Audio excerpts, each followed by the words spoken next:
Азербайджанская республика и Республика Армения. Ադրբեջանի Հանրապետությունը եւ Հայաստանի Հանրապետությունը կանգ են առնում իրենց զբաղեցրած դիրքերի վրա։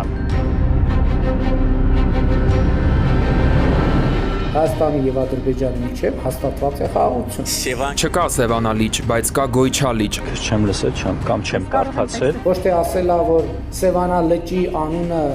Գոյչա է, այլ ասելա, որ եթե նայենք ցարական Ռուսաստանի քարտեզների, ասում է, մենք պետք է մեքենաներով վերադառնանք, խոսքը տանկերի մասին չի եւ այլն։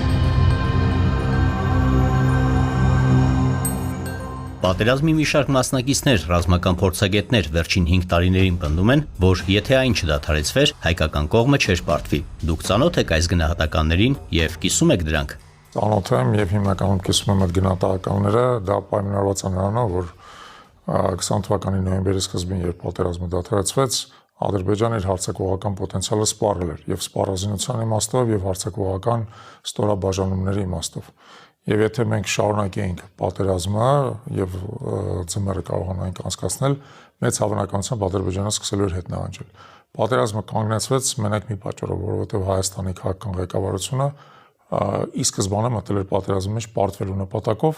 եւ դա իդեալական պահն էր պարտություն արձանագրելու։ Հակառակորդը մտել էր Շուշի, թե մենք կարող ենք իրենք Շուշին շրջափակենք, բայց դա անելու փոխարեն դա օգտագործվեց որպես առիթ պատերազմը մեր համար վատարագույն կետում դադարեցնելու համար։ Իշխանությունները հայտարարում էին, թե հանրությունը հնարավորություն կունենա ծանոթանալ 44-օրյա պատերազմի հանգամանքներն ուսումնասիրող քննիչ հանձնաժողովի զեկույցի առանձին հատվածներին, հաշվի առնելով, որ փաստաթուղթը գաղտնի տեղեկություններ է պարունակում։ Այդուհանդերձ այն ուղարկվեց ազգային ժողովի արխիվ։ Ինչու՞։ Ճշգրիտ պատասխանը չգիտեմ, որովհետև փաստաթղթին ծանոթ չեմ, բայց կարող եմ ենթադրել հետևյալը,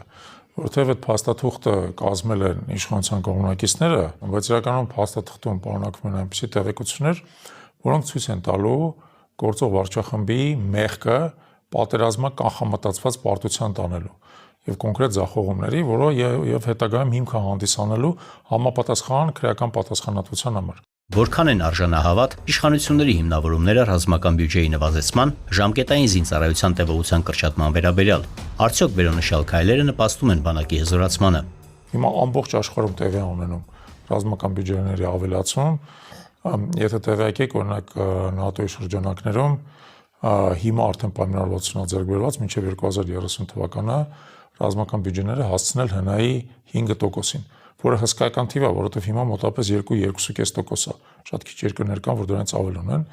եւ նախատեսվում է 5% է հասցնել։ Ադրբեջանի ռազմական բյուջեն չի կրճատում, հաջորդ տարի նա աճում է 4%-ով այս տարվա համեմատ, ժամանակակից սպառազինություն է գնում։ Մենք կտեսնենք արդեն այդ սպառազինությունը, նրանք արդեն փորձարկում են, ցույց են տալիս այդ սպառազինությունը, գիտենք նաեւ որ կործանիչ ավիացիա են գնում եւ այլն, եւ այդ պայմաններում մեր կողմից նվազեցնելը սպառազինությունների գնումը դա ինքնասպանության է հավասար։ Բացարձակ աբսուրդային է հնչում Հայաստանի ղեկավարության հայտարարությունները նրա մասին, որ ռազմական բյուջեն կարելի է կրճատել եւ դա որևէ կերպ չի վնասի մեր պաշտպաննակությանը։ Երկը կվնասի անխուսափելիորեն։ Հայտարարվեց, թե զինված ուժերի զարգացման ռազմավարության հիմքում լինելու է ոչ թե մարտունակ, այլ պաշտպանունակ բանակի մոդելը, եւ որ մեր բանակը Հայաստանի Հանրապետության միջազգայինորեն ճանաչված սահմաններից դուրս լուծելու խնդիր չունի։ Այս դեպքում որտեղ են մնում հակահարձակումը, հակառակորդի տարածքում նրա կարակագետերի լրացումն ու նմանատիպ մարտական խնդիրները։ Հարցի պատասխանը հենց հարցի մեջ է։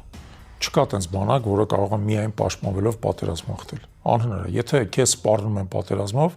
դու պետք է ընդունակ լինես առաջինը պատերազմը տեղափոխես հակառակորդի տարածք, մասնապես նաև հաշվի առնելով, որ շատ հատվածներում մեր տարածքը ռազմավարական խորություն չունի, մասնապես հարավում, Վայոց եւ Սյունիքում։ Դու չես կարող այնտեղ միայն պաշտպանվես։ Եթե դու այնտեղ միայն պաշտպանվում ես, դու երաշխավորված պարտվելու ես։ Դու այնտեղ պետք է կարողանաս ընդհակառակ առաջ գնաս, որպեսզի պատերազմը տեղափոխես հակառակորդի տարածք։ Եվ երկրորդը, կա այդպիսի པարզ գաղափար ռազմավարական զսպում։ Դա այն սպառազինության միջոցներն են, մասնապես հեռահրթիռները եւ այլն, որոնք չեն օգտագործվում սովորական ժամանակ, բայց եթե հակառակորդը մտել է քո տարածք եւ սպառնում է քո կենսական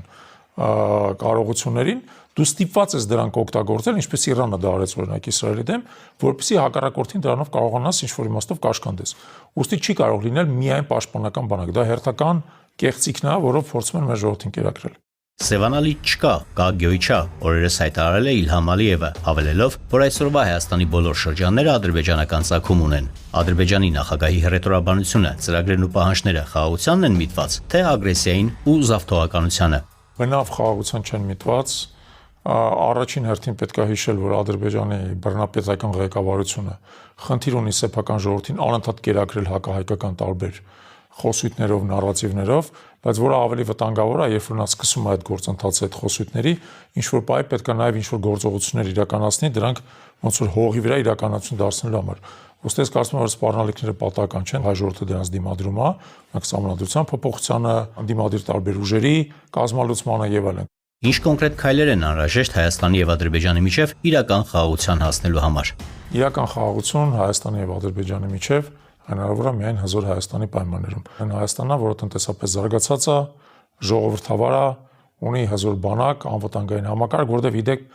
յուրաքանչյուր քաղաքացի գիտակցում իր դերը երկրի պաշտպանության մեջ։ Պարտադիր չի նա բնականաբար բանակում լինի, բայց նա կամ պետք է լինի պահեստազորում, կամ պետք է ունենա որոշակի դեր քաղաքացիական պաշտպանության կամ ռազմարտությունաբերությամբ զբաղվի, կամ սննդի անվտանգությամբ զբաղվի, էներգետիկ եւ այլն։ Այսինքն ամբողջ երկիրը պետք է դառնա հզոր պաշտպանված ամրոց, որը Ադրբեջանի համար դառնա անխոցելի։ Հետ կանգնի շանտաժի եւ սպառնալիքների ագրեսիայի իր քաղաքականությունից։ Միայն այն դեպքում, երբ որ Ադրբեջանը զգա Հայաստանի ուժը նորից, ինչպես նա զգացել էր սրանից 30 տարի առաջ, նա հետ կկանգնի իր, այսպես ասած, ագրեսիվ քաղաքականությունից։ Ուժերի հաշվեկշիռն է, ուրիշ որևէ կերպ խաղաղություն երկարաժամկետ հնարավոր չի, որովհետև քանի մենք թույլ ենք Ադրբեջանը պարբերաբար այդ հնարավորություններից օգտվելու